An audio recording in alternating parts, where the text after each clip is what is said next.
Shalom, bénissons le nom de Dieu pour vos vies, que le ciel vous comble de sa grâce au nom de Jésus. Vous écoutez, vous entendez la voix du pasteur Ben Lepoint de l'église Emmaüs du Togo. Qu'est-ce qui est la chose qui plaise à Dieu? Je veux dire, dans nos offrandes que nous faisons, qu'est-ce qui plaise à Dieu dans nos offrandes? Autrement dit, quelle offrande plaît à Dieu? Est-ce que le chrétien peut encore offrir? Est-ce que le chrétien peut encore donner? Est-ce qu'on peut faire des offrandes? Est-ce qu'on peut donner la dîme? Au fait, c'est quoi la dîme? C'est quoi l'offrande? Dans l'ancienne alliance, il y a 9 sortes d'offrandes, y compris la dîme. C'est quoi l'offrande? Qu'est-ce que l'offrande fait? Est-ce que quand nous faisons une offrande, quand nous donnons dans la maison de Dieu, quand nous offrons à Dieu, quand nous donnons nos biens, notre argent, nos voitures, nos calebasses, nos chaises, nos chaussures, notre chemise, un chapeau, une guitare, ça c'est des biens. C'est ce que nous avons. Quand nous le donnons à Dieu, qu'est-ce que nous recevons en retour? Je vais expliquer à ceux qui disent partout, même il y a des blancs dedans, qui disent qu'ils connaissent la parole, qu'ils ont fait de hautes études. Au fait, ce n'est pas la théologie. Ce n'est pas l'étude de Dieu qui fait un homme de Dieu. Si vous vous basez sur l'étude de Dieu, pour être homme de Dieu, vous allez être un sorcier. Vous allez vous énerver pour les choses que les gens font. Parce que la théologie ne fait pas d'un homme un homme de Dieu. C'est l'esprit qui fait d'un homme un homme de Dieu. Et quand beaucoup parlent de la dîme, l'offrande, les gens disent on ne donne pas la dîme, on ne fait pas des offrandes, on ne fait plus d'offrandes, on ne donne plus la dîme. Je me demande, est-ce que vous savez que l'offrande est spirituelle? L'offrande n'est pas charnelle.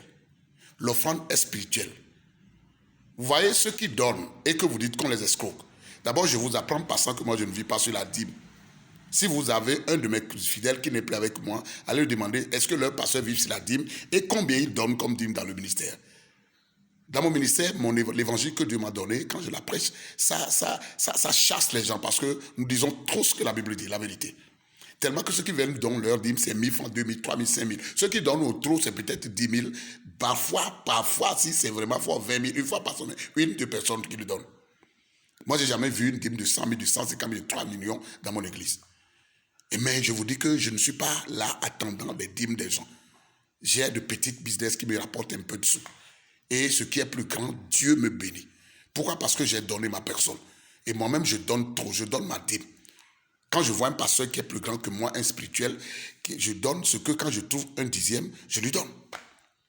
Je vous en prie, l'ancienne alliance n'a pas interdit la dîme au niveau de la nouvelle alliance. Si vous trouvez un verset où Dieu a dit dans la nouvelle alliance, ne donnez pas la dîme, appelez-moi sur le 90, 88, 11, 70.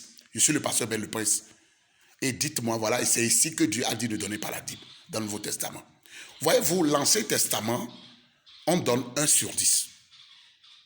Nous connaissons la loi de la dîme, elle est instaurée dans l'Ancien Testament. Et c'est 1 sur 10.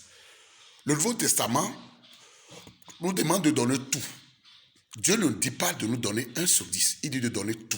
Vous voyez, Jésus, c'est lui Dieu. Si vous ne le savez pas, vous êtes perdu.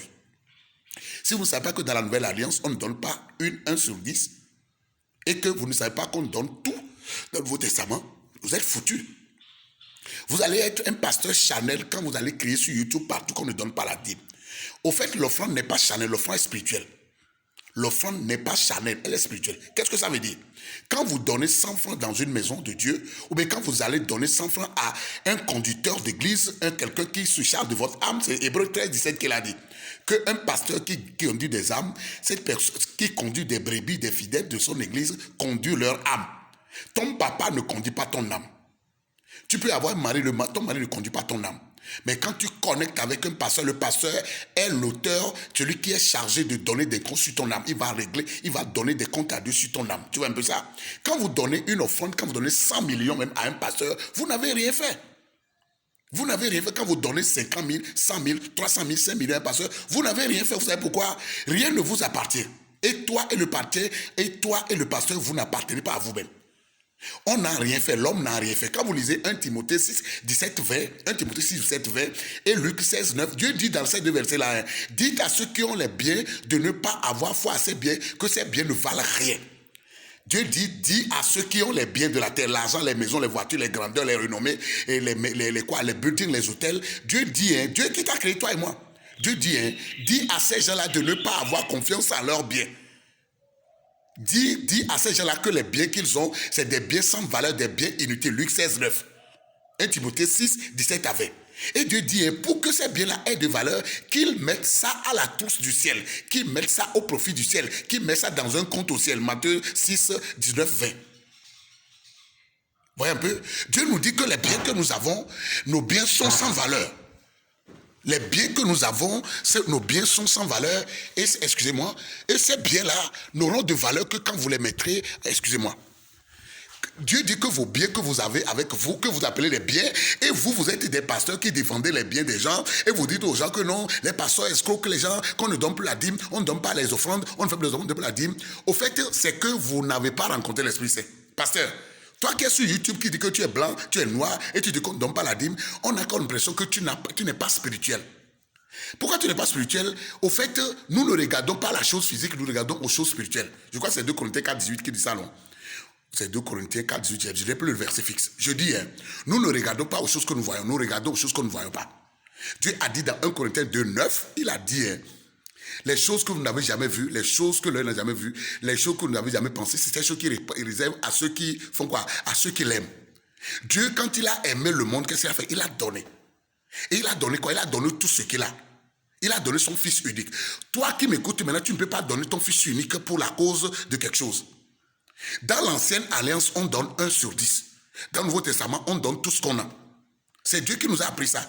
Voilà pourquoi les apôtres n'ont pas eu le temps de parler de la dîme. Parce que la dîme, c'est 1 sur 10. Quand vous voyez l'offrande qu'on a vue et qui a même causé la mort de quelqu'un dans l'ancienne, dans le début de la nouvelle alliance, dans Acte 5, 1 à 10, on a vu que les apôtres, entre eux, quand quelqu'un gagne quelque chose, doit ramener tout devant les apôtres, sous le pied des apôtres. Ça ne vous dit rien. Quand vous faites une offrande de 100 francs, ou bien de 200 francs, de 100 000 francs, c'est le pasteur qui prend les offrandes de 100 000 francs, n'a rien de bénédiction. Si vous connaissez ce qu'on appelle bénédiction, vous n'allez pas discuter sur la dîme. Parce que la bénédiction, selon Dieu, selon Éphésiens 1, 15, 1 à 27, par là, la bénédiction, ce n'est pas les choses que nous voyons avec nos yeux. Quand Dieu parle de la bénédiction, c'est les choses qu'on ne voit pas, qui sont plus grandes. Vous voyez un peu? Maintenant, quand vous dites aux gens de ne pas donner leur bien terrestre pour avoir la grandeur céleste, pour avoir les biens spirituels, c'est grave. Dieu dit de faire des amis avec nos biens sans valeur. Luc 16, 9. Ça veut dire que les biens que nous avons n'ont pas de valeur. Et qu'avant de pouvoir avoir des biens de valeur, il faut donner nos biens. Voilà pourquoi il dit que le sacrifice qui lui plaît, dans Romains 12, il dit que c'est le sacrifice qui consiste à donner notre personne. Nos biens sont sans valeur. Maintenant, si toi tu dis que tu es pasteur, tu es conducteur, tu annonces l'évangile du Nouveau Testament et tu ne sais pas que dans le Nouveau Testament, on ne donne pas 1 sur 10, on ne donne pas la dîme dans le Nouveau Testament, on donne plus que la dîme dans le Nouveau Testament. Donc quand vous venez parler de la dîme, je dis, mais ces gens-là, est-ce qu'ils sont nés de nouveau? Est-ce qu'ils ont rencontré l'Esprit du ciel? Vous croyez que Dieu est venu pour parler de la dîme? Toi, tu es pasteur, ta prédication, c'est sur la dîme. Et tu passes tout le temps à faire même des séminaires sur Internet pour parler des offrandes de la dîme. Les offrandes, on n'a pas instauré les offrandes dans le Nouveau Testament. C'est dans l'ancienne alliance. Et quand vous faites une offrande, vous recevez la protection du ciel. Vous recevez l'assistance de Dieu. Quand vous lisez Luc et Proverbe 11, 25, 26, Dieu dit celui qui est arrosé sera arrosé. Quand vous lisez Acte 20, 35, Dieu dit là-bas qu'il y a plus de bonheur à donner qu'à recevoir. C'est vrai que nous devons donner aux pauvres dans l'église, c'est ce que moi je fais souvent. Mais je vous en prie, le pauvre qui reçoit sera plus pauvre. C'est Dieu qui a dit ça. Le pauvre qui veut qu'on lui donne sera plus pauvre. Donc, il y a plus de bonheur à donner qu'à recevoir.